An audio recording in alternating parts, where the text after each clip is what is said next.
Nagluluto ako ngayon ng chicken fillet para sa umagahan ng aking mga junakis. Habang nagluluto naman ako ay iniintindi ko rin ang pagtutupi ng mga damit kasi tambak na rin naman dito sa aming higaan.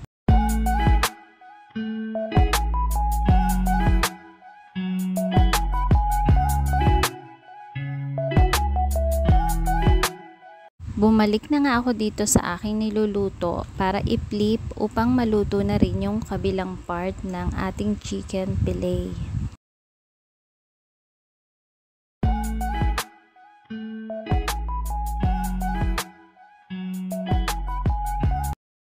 At nang maluto na nga ay isa-isa ko ng hinango para makakain ng aking mga junakis.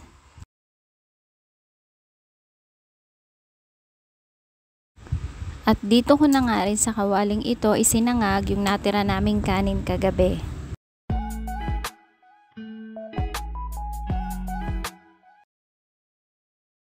And after nga ng sinangag ay nagtimpla na rin ako ng 2 tasang Milo. Para sa akin yung isa at yung isa naman ay kay John Axel. Yung anak ko namang bunso, hindi siya nainom ng Milo. Ayaw niya din ng gatas.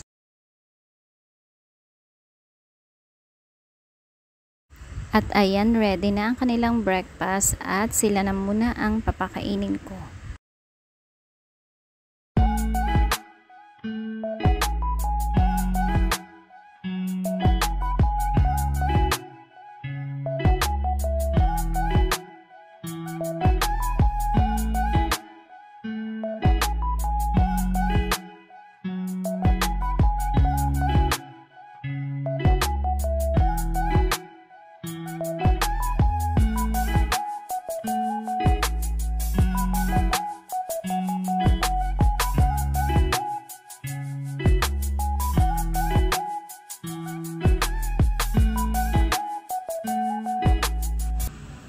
Medyo mahirap ngang pakainin itong isang batang bulilit na ito dahil nag-breakfast na siya ng cookies.